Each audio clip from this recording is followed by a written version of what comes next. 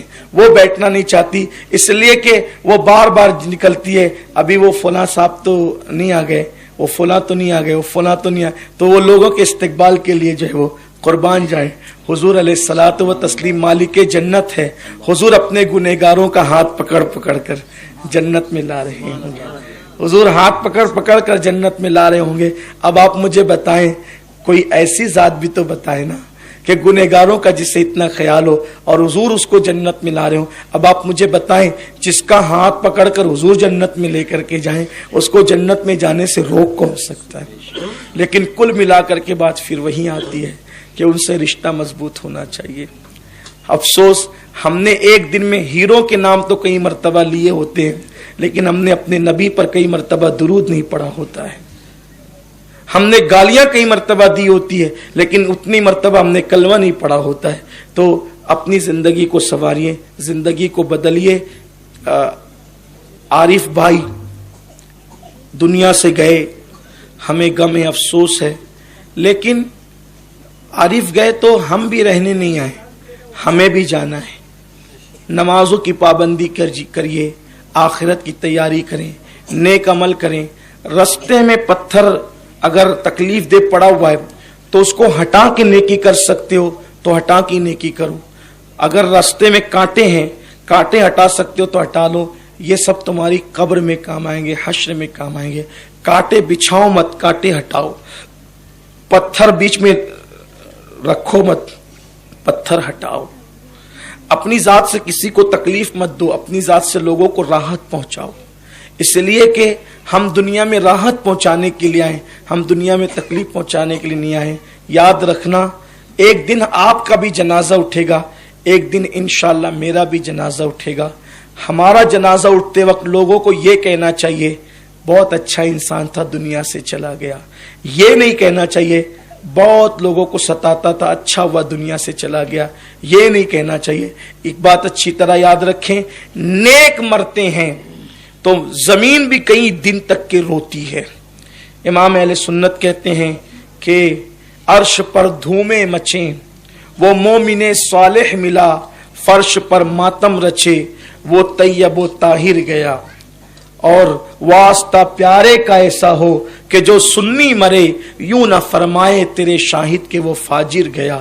تو میری گزارش ہے, نیک عمل کرو, لوگوں کو راحت پہنچاؤ. نماز, روزہ, حج, زکوٰۃ, تسبیحات, یہ سب اپنی جگہ ان کی اہمیت ہے, لیکن لوگوں کو پیار تقسیم کرو, کیونکہ پیار دینے والا جب دنیا سے جاتا ہے تو لوگوں کو احساس ہوتا ہے کہ آج کوئی دنیا سے چلا گیا ہے. اس لیے لوگوں کے ساتھ محبت کا برتاؤ کرو, پیار کا برتاؤ کرو, اپنے اخلاق اچھے کرو, اپنے کردار اچھے کرو, اپنی زندگی اچھی کرو, اپنی اولاد کی تربیت اچھی کرو. اللہ تعالیٰ سے دعا ہے کہ اللہ مجھے آپ سب کو ایمان پر رکھے اور اللہ ایمان پر ہمارا خاتمہ فرمائے. گفتگو کے درمیان اگر کوئی غلطی ہو تو اللہ معاف کرے. استغفر اللہ ربی من کل ذنب و اتوب الیہ. اللہ محمد عارف بھائی کی مغفرت فرمائے اور اللہ میری اور آپ سب کی مغفرت فرمائے. کروٹ کروٹ جنت کی بہاریں عطا فرمائے. وما علینا الا البلاغ. السلام علیکم ورحمۃ اللہ وبرکاتہ.